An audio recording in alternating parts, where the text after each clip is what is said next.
Students, welcome again. In this video, we are discussing about the torque equations of a DC motor. ठीक, I am taking the DC shunt motor. Clear? You can take any motor to develop the torque equations of a DC motor, but I am taking the DC shunt motor where the field winding is connected in parallel with the armature circuit. Clear? Now the total electrical power developed in the armature circuit is nothing, it's PD. Now the armature is connected to shaft to the mechanical load. Clear? तो जो electrical power develop होगा वो shaft के through mechanical load पे shift हो जाएगा. तो what is the total electrical power developed? It should be equal to PD will be equal to EB into IA because of what is the electrical power? V into I. What is the electrical power developed in the armature circuit? EB into IA, back EMF into IA. Clear? Now that electrical power change into the mechanical power in terms of a torque. So what is the amount of torque acting on a rotor? It is the electromagnetic torque is TE. Clear? So what is the mechanical power developed at the rotor circuit? This is PM will be equal to T into omega. Clear?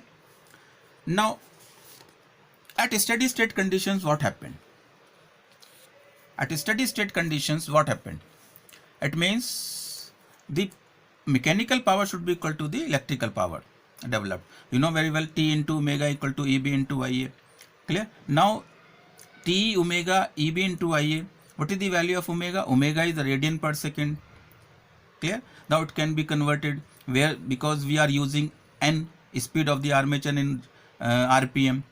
Clear? So what is the value of omega? Omega will be equal to 2 pi n by 60. Okay? What is the value of EB? You know very well. EB should be equal to 5 p n z upon 60A. Clear? Now substituting the value of omega and EB in this particular equations. Clear?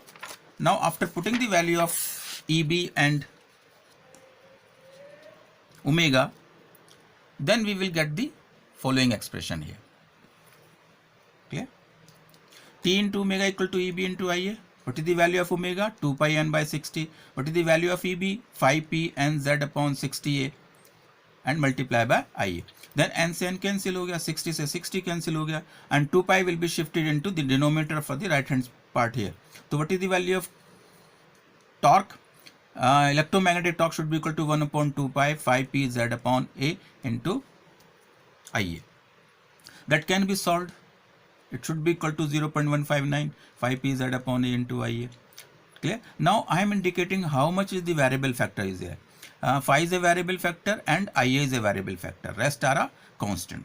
So electromagnetic torque is equal to K phi into IA. What is the value of K? K is 0.015 pz upon A. Now this is nothing, it's a electromagnetic torque equations of a DC motor. Clear? Now there are some important points we are discussing here. A flux per pole in DC shunt motor or generator should be almost constant. So in this type of machines, flux should be considered as a constant. तो phi should be equal to a constant. यदि हम DC shunt motor generator लेंगे तो flux की value हमारे पास constant होगा. ठीक है? सेकंड केस यदि हम सीरीज जनरेटर मोटर का केस लेते हैं तो यहाँ पर जो फ्लक्स होगा that is directly proportional to the armature current because the series field winding is connected in series with the armature circuit. तो जो करंट आर्मेचर में फ्लो करेगा वही फील्ड वाइंडिंग में करंट फ्लो करेगा. तो in that case phi should be directly proportional to of IA here. But this is the condition under the saturation conditions. Clear? Over the saturation or beyond the saturation, flux is always constant. Clear? Now the T, you know very well T directly proportional to which one? This is phi into I. Clear? And under the saturation conditions, which is phi will be equal to which one? I. So what is the value of torque? Torque is directly proportional to which one? This is IA square. Clear? But at beyond the saturation condition, flux is constant. Flux is constant. What is the value of torque? Torque is directly proportional to which one? IA. Okay?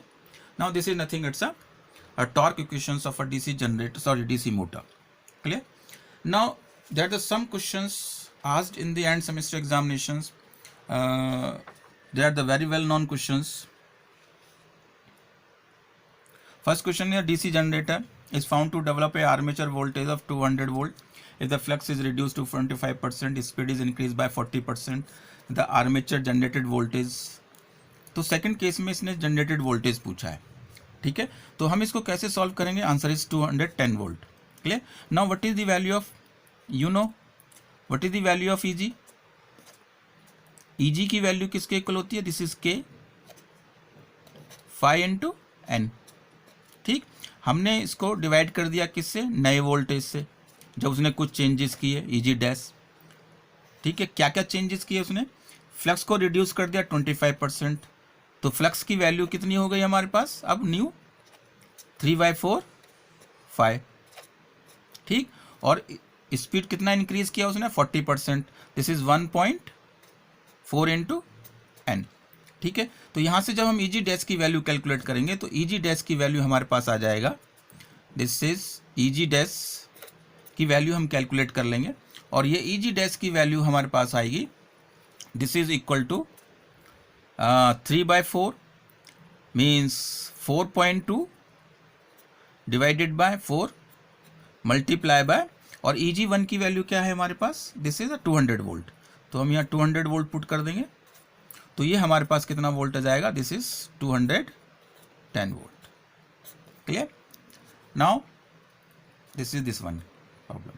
Clear? Second problem में उसने पूछा है कि यदि starting में current 15 ampere है और यदि हमको सेम टॉर्क डेवलप करना है और आर्मेचर करंट 20 एम्पियर हो गया, तो फ्लक्स में क्या चेंजेस करने पड़ेंगे? तो आपको टॉर्क इक्वेशंस भी मालूम है क्या होती है? T इज इक्वल टू क्या होती है? K फाई इंटू आई।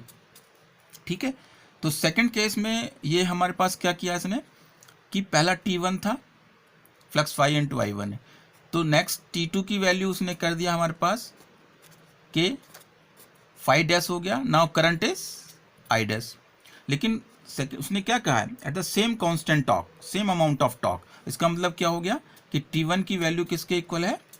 T2। तो इस कंडीशन पे ये क्या हो जाएगा? यहाँ पर K से K कैंसिल हो जाएगा, तो इट मीन्स हाउ मच है?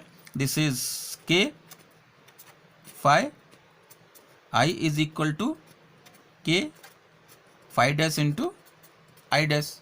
क्लियर? यहाँ से K से K कैंसिल हो जाएगा, तो हम यहाँ से इस फाई डैश की वैल्यू कैलकुलेट कर सकते हैं।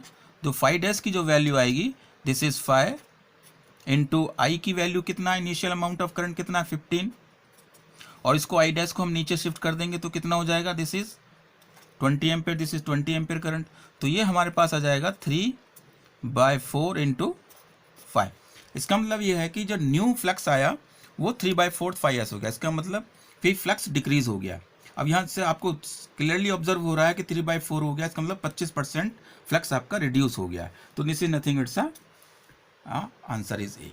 Clear? Now you can solve this type of problems which is frequently asked in the end semester examinations. Clear? Now, okay, thank you.